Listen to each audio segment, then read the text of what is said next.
Abba, Pai, mas essa noite que estamos aqui reunidos, vou compartilhar com você um pedacinho da palavra de Deus. Amém, igreja? Amém. Glória a Deus.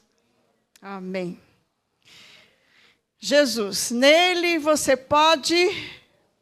vamos lá. Jesus, nele você pode... confiar. É isso mesmo. Confiar em todas as áreas da sua vida. Todas. Na física, na material, na espiritual. Nele você pode e deve confiar. Hoje eu quero compartilhar com você um pouquinho do ministério do trabalho no reino de Deus. Ministério do trabalho de Deus, amém? Parece até campanha política, né, abençoados? Mas não é não, viu? É a palavra de Deus. Deus também tem um ministério do trabalho. Deus zela pelo trabalhador. Diga, Deus zela pelo trabalhador. Zela sim. Deus é tão tremendo, Ele cuida de todas as áreas da nossa vida. Não há uma área da nossa vida. Pensa aí uma área da sua vida que você acha que Deus não tocou ainda. Vai tocar. Numa área que você diz, nessa Ele não entra. Vai entrar. Ele é o Criador dos céus e da terra. O que é demasiadamente difícil para Ele? Nada. Nada é impossível para o Senhor. Amém, igreja? Abençoados, olha, há muitos tipos de trabalhadores, não é verdade? Muitos tipos. Há aqueles que trabalham por regime de CLT, aqueles que trabalham autônomos, aqueles que trabalham por hora, não é assim? Aqueles que trabalham temporário, aqueles que fazem um bico porque... o emprego hoje está difícil, mas o trabalho sempre existe, não é verdade? Há muitos tipos de trabalhadores. E o salário desses trabalhadores varia. Geralmente, o trabalhador nunca está satisfeito com o seu salário, não é assim? Ele nunca é bem pago, remunerado, reconhecido, honrado pelo seu trabalho. É assim ou não é na Terra? O ministério do trabalho nessa terra, ele é injusto. Porque o império da injustiça ainda reina nessa terra. Então, ele é injusto. Você não pode esperar que o seu trabalho receba um benefício justo. Não vai haver, não vai vir. Porque o ministério do trabalho na terra é injusto. E Deus não está vendo isso? Acho que está. Há alguma coisa oculta aos olhos do Senhor? De jeito nenhum. Mas Ele não está vendo que eu estou sofrendo injustiça, que meu salário é injusto? Acho que está. Ele não vai fazer nada? Abençoados, Deus pode fazer tudo. Nessa noite, eu quero lhe apresentar o Ministério do Trabalho do Reino dos Céus. O Ministério do Trabalho de Deus. Sabe por quê? Porque Ele tem trabalhadores. Ele chama trabalhadores. E nesse ministério que nós vamos ver já, como é que Ele chama, duas coisas acontecem nesse ministério. Justiça e graça. O menor deles, o menor que pode acontecer, o menor salário, a menor remuneração, o menor pagamento é a justiça. E o maior é a graça. Você pode aplaudir o Senhor, porque eu vou.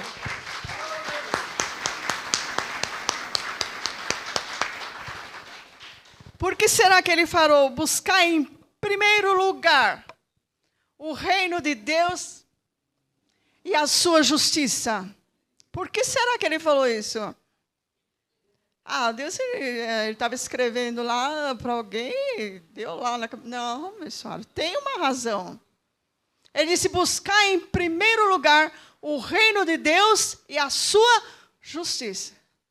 Porque nesse reino tem tudo, todos os departamentos, todas as repartições, todas as seções. Lá, todos os gestores estão subordinados ao diretor, estão subordinados ao primeiro-ministro, estão subordinados ao presidente, porque o dono de tudo é Deus. E é dele que emana a justiça e a graça. É aquele rio que sai do trono de Deus emanando para todos nós. Justiça e graça. Oh, aleluia. Justiça é maravilhoso. E essa palavra, às vezes, eu repito várias vezes, é maravilhoso, porque é o que eu sinto dentro do meu coração. É maravilhoso. Eu não tenho palavra em português para descrever uma emoção maior do que aquilo que Deus faz. Como nós estávamos louvando agora, eu vejo o Senhor. Eu vejo o Senhor na sua vida, abençoado. Na vida do abençoado Manuel, vejo o Senhor na vida dele, operando maravilhas. Vejo o Senhor na vida da irmã que teve livramento de morte. Vejo, talvez eu não conheça e não tenha convivido com muitos aqui ainda, mas se você se aproximar, eu me aproximar, vou ver Deus operando na sua vida, porque eu ando e vivo pela fé. Vejo Deus na vida do irmão João Luiz. Vejo Deus na vida do apóstolo Marcos Gomes. Como vejo Deus na vida dele. Quem não vê, quem não anda pela fé. Porque se andar pela fé, vai ver o Espírito Santo se manifestando. Vejo Deus. Como vejo Deus? Será que tem alguém aqui que pode dizer, eu não vejo Deus em lugar nenhum? Abençoado. Se você não consegue ver Deus ainda na vida do seu irmão, porque você não reconhece um milagre impossível, não conhece a vida dele no particular ainda, porque também há necessidade de se conhecer a pessoa, ser mais próxima dela, conversar com ela. Senão você não vai saber o que Deus está operando na vida dela, na verdade. Mas se ela relatar os fatos para você, você vai dizer, é Deus. Não tem. Não vejo Deus na vida de ninguém. Nem na minha. Bom, então vejo Deus na tempestade, vejo Deus no vulcão que está em erupção na Finlândia, vejo Deus na chuva, vejo Deus no sol, veja Deus nas árvores, nos pássaros, veja Deus, porque Deus se manifesta e você tem olhos para ver Deus aonde Ele estiver, porque Ele está em todos os lugares e está aqui nesse lugar hoje. Se esforça, diz o Senhor. Não é para chorar, é para clamar. Se você ainda não viu, não é para chorar, lamentar, entrar em depressão, como esse louvor que nós agora ouvimos, não é para ficar querendo morrer, é só para clamar a mim, diz o Senhor. Um povo que era escravo, totalmente escravo há anos, clamou o Senhor e Ele disse o quê? Eis que eu ouvi o clamor do meu povo e você, Moisés, vai lá libertar meu povo. Se você está chorando, para de chorar agora e clama ao Senhor. Deus vai te enviar um anjo em carne, um anjo dos céus para te livrar dessa depressão, dessa angústia, desse horror que você está vivendo. Não chora, clama. Clama a mim, eu te responder-te-ei e anunciar-te-ei coisas firmes, ocultas, que não sabes. Diga para o seu irmão assim, não chora. Clama. Glória a Jesus. Lucas, capítulo 10. Tem que ser mais rapidinho. Lucas, capítulo 10. Vamos falar um pouco do trabalhador. Amém, abençoado. Lucas, capítulo 10, versículo 7. Essa passagem também está em Mateus, capítulo 10, versículo 11. Mas vamos ler Lucas 10, 7. Jesus aqui está mandando 70, Jesus de Nazaré, em carne. Está mandando 70 discípulos seus para a colheita. Que ele disse que a colheita era grande, mas os ceifeiros eram poucos. E ele dá uma instrução a eles. No versículo 7, quem achou, diga amém. Ele diz assim, ó, é uma instrução para os 70 que foram enviados para a missão. Amém, abençoados? Ele diz assim, ficai na mesma casa, comendo e bebendo do que eles tiverem, pois digno é o trabalhador do seu salário. Amém? Deus está preocupado com o trabalhador ou não está? Deus cuida ou não cuida? Deus está atento ou não está atento? Hoje você vai sair daqui honrado, maravilhado com o trabalho que você tem. Porque Deus está cuidando do seu trabalho. E de você, claramente. Olha o que Jesus disse. Ficai na mesma casa, comendo e bebendo do que eles tiverem, pois digno é o trabalhador do seu salário. Diga, digno é o trabalhador do seu salário. Você é digno do seu salário. Vamos, 1 Timóteo, capítulo 5. 1 Timóteo. Vamos ver o que é que Paulo fala sobre isso. 1 Timóteo, capítulo 5, versículo 18. Quem achou, diga amém. O que está escrito? Paulo escrevendo a Timóteo. Porque diz a Escritura, não amordaçarás a boca do boi quando debulha. E digno é o obreiro do seu salário. Tem muitas pessoas que gostam de ser chamados de obreiro. Obreiro é trabalhador. Tem gente que diz, eu sou obreiro. Amém, você é um trabalhador. Digno é o obreiro, é o trabalhador do seu salário. E olha a comparação, e olha o que ele diz, olha só. Não amordaçarás a boca, não feche a boca do boi que trabalha, que debulha, porque ele precisa comer.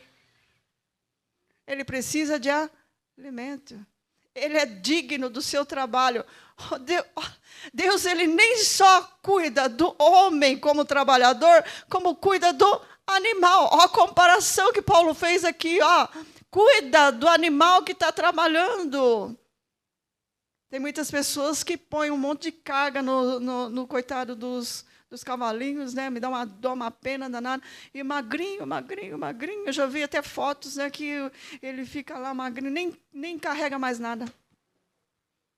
Quer dizer, usa e não alimenta. Digno é o trabalhador do seu trabalho. Digno do seu salário. Que maravilha, né? Há uma diferença. Eu falei do Ministério da Injustiça, que é o que opera nos trabalhadores, porque é o que opera no mundo, mas eu estou falando do Ministério da Justiça e da Graça.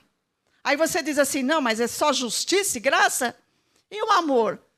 A graça é o amor. E o amor é a graça.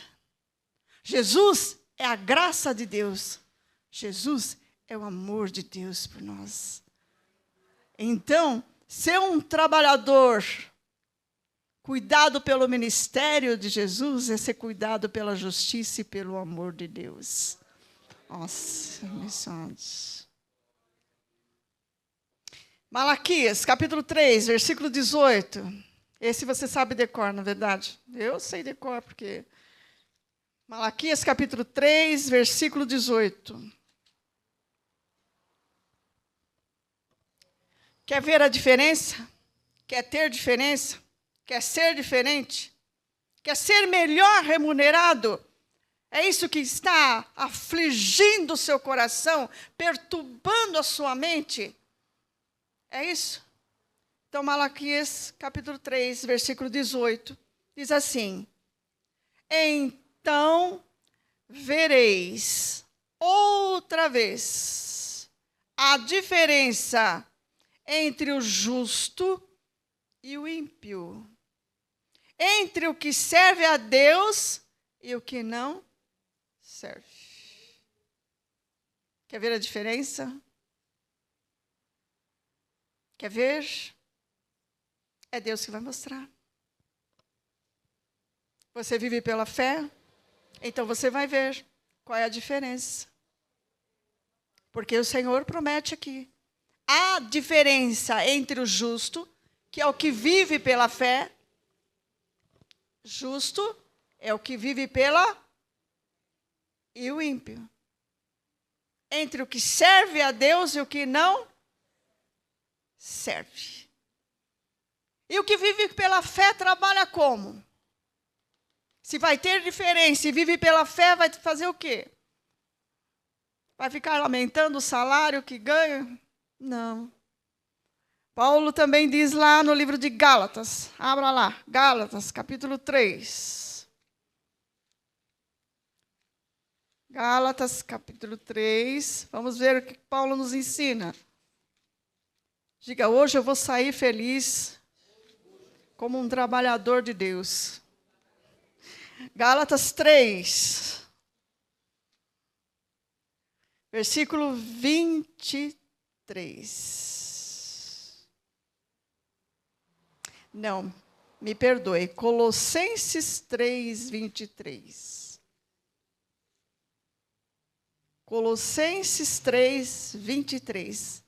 Para ver a diferença entre o que serve a Deus e o que não serve, Colossenses 3, 23, diz assim, está escrito, Paulo escrevendo ao Colossenses, e tudo o que fizerdes, fazei-o de todo o coração, como ao Senhor, não aos homens, sabendo que recebereis do Senhor a recompensa da herança. É a Cristo o Senhor que servis. Consegue fazer isso? Consegue fazer isso no seu trabalho? Trabalhando para o dono, consegue fazer o trabalho como se fosse para Deus? Porque é isso que está escrito, não é isso? E tudo, ele diz, e tudo o que fizerdes, fazei-o de todo coração, como ao Senhor, não aos homens, sabendo que recebereis do Senhor o melhor salário, a honra, a recompensa, a gratificação da herança. E a Cristo Senhor, é a Cristo Senhor que servis. Já pensou? Você chega naquele dia onde todo o trabalho do final de semana foi deixado para você. E ali está. Só você para fazê-lo. E você, é uma injustiça isso que estão fazendo comigo. É uma injustiça. Abençoados. Mudam a sua mente.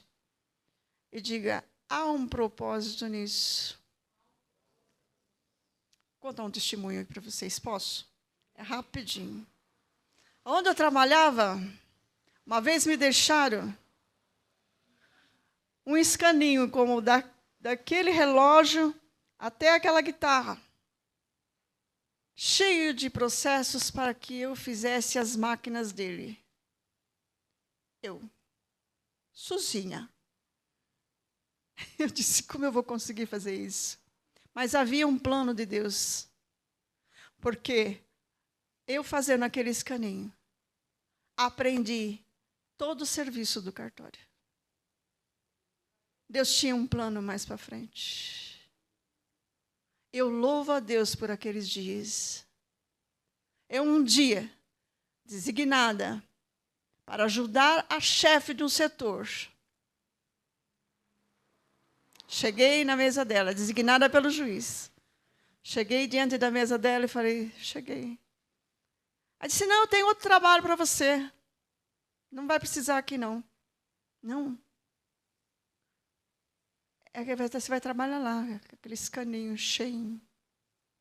Eu louvo a Deus por isso.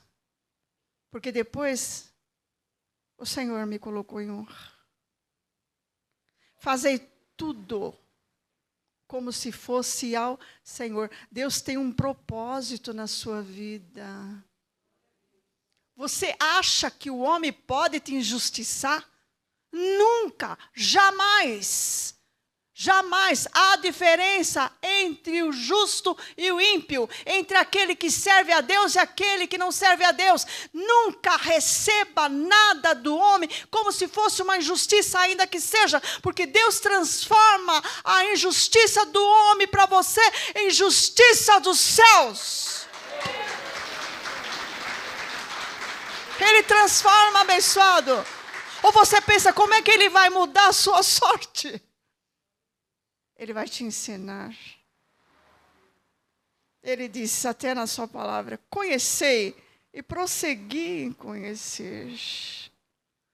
E debaixo do apostolado de Romanos 1:5, onde nós estamos vivendo pela obediência da fé, nós vamos crescer cada vez mais no conhecimento de Deus e da sua justiça de fé em fé. Nós vamos crescer, abençoado. Não é injusto o que está acontecendo, ainda que pareça aos seus olhos, porque Deus tem o controle de todas as coisas. Nada nos acontece por acaso. Há um propósito de Deus na nossa vida. E Ele se cumprirá. Oh, glória a Deus. Versículo 25. Sabe por quê? Quem faz injustiça receberá em troco a injustiça feita. E nisso não há exceção para ninguém. Você recebe essa palavra na sua vida como trabalhador? Não vai se entristecer mais com a mesa lotada de serviço abençoado. Deus tem um propósito na tua vida. Suporta com alegria. Faz como se fosse o Senhor. Todas as vezes que eu olhava ali, eu digo, Deus me capacitará. Deus me dará entendimento. Deus me dará sabedoria. E logo aquele escaninho desapareceu. Desapareceu. Para a honra e glória do Senhor. Para a honra e glória do Senhor. Hebreus capítulo 6. Hebreus capítulo 6. Aleluia. Hebreus capítulo 6, versículo 10. Sabe por quê? Aleluia. Quem achou, diga amém. Diz assim, Hebreus 6, 10. Deus não é injusto. Diga, Deus não é injusto. Ele não se esquecerá da vossa obra e do amor que para com seu nome mostrastes, pois servistes e ainda servis aos santos. Talvez você diga, tem uma injustiça ministerial, tem uma injustiça espiritual. Mas será que nessa área Deus não opera? Ele não é injusto em área nenhuma.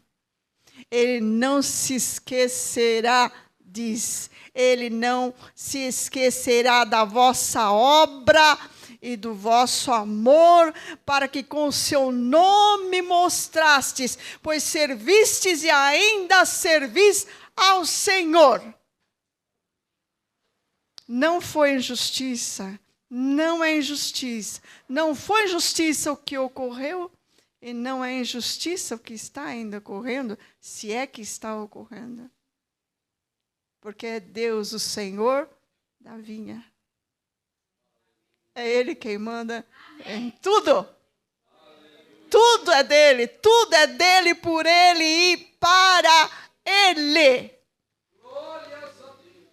Tudo, tudo, tudo, tudo. Nada escapa dos seus olhos, nada. Que maravilha. Glória a Deus. Deus não é injusto. Você diz, mas já passou muito tempo, está passando muito tempo. Nós vamos ver uma situação agora, no livro de Atos,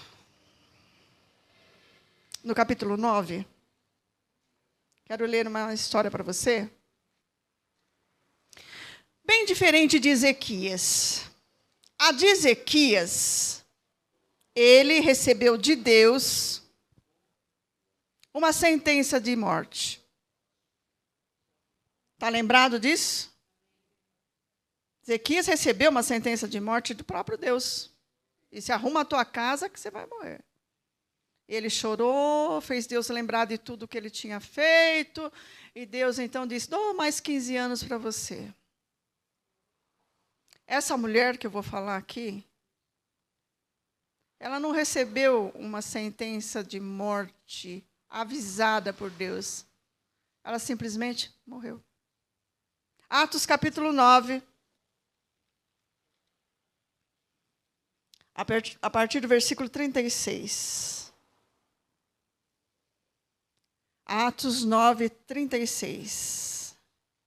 Ela não teve tempo de falar para Deus, lembra, Senhor, de tudo que eu tenho feito. Ai, Senhor, olha os meus anos. Olha, o Senhor não lembra de tudo que eu fiz como Ezequias? Não. Dorcas, a segunda mulher que surge depois que Jesus ressuscitou, no livro de Atos. A primeira mulher citada é Safira. Safira e Ananias. Lembra de Safira? A segunda é Dorcas.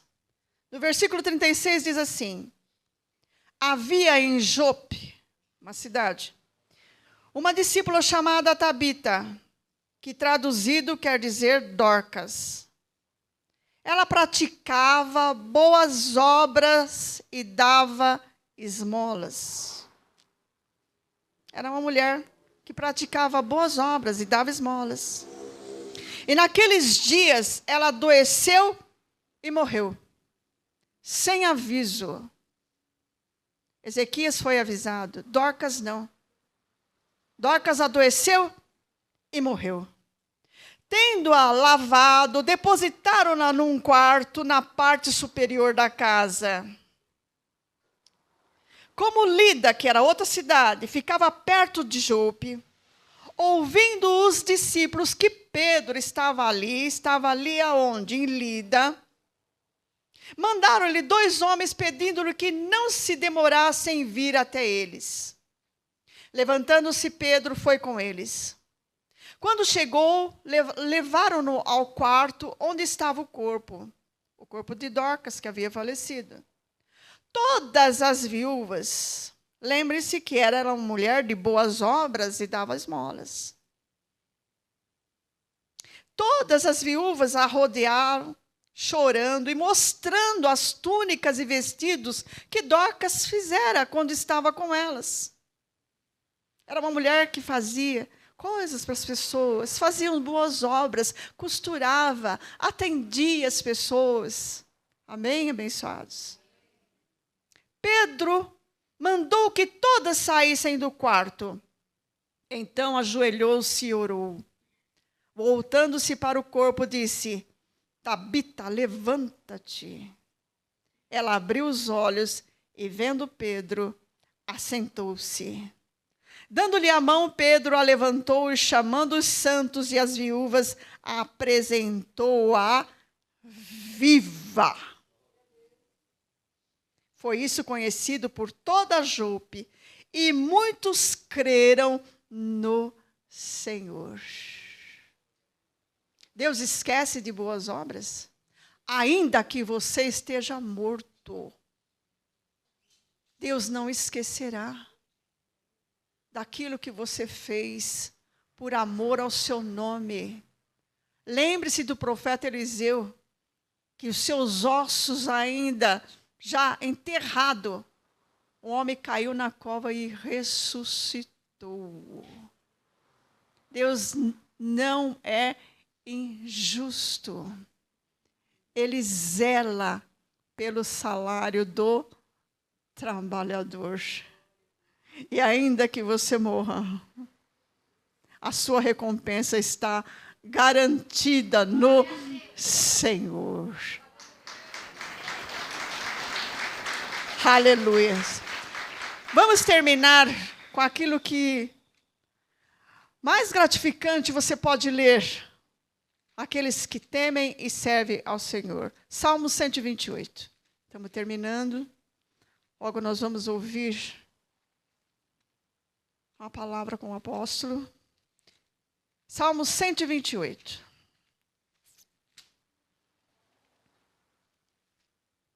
Quem achou, diga amém. Bem-aventurado aquele que teme ao Senhor e anda nos seus caminhos. Comerás do trabalho das tuas mãos. Feliz serás e te irá bem. A tua mulher será como a videira frutífera ao lado da tua casa. Os teus filhos como plantas de oliveira à roda da tua mesa. Assim é abençoado o homem, a mulher, que teme ao Senhor. O Senhor te abençoe de Sião todos os dias da tua vida, para que vejas a prosperidade e vivas para ver os filhos dos teus filhos. Paz, graça e paz seja contigo. Amém, abençoados. Tudo o que fizeres, faça de todo o coração, como se fosse a Deus e não aos homens. Glória a Deus. Fica de pé no seu lugar. Aplauda o Senhor. E graça e paz seja convosco. Glória a Deus.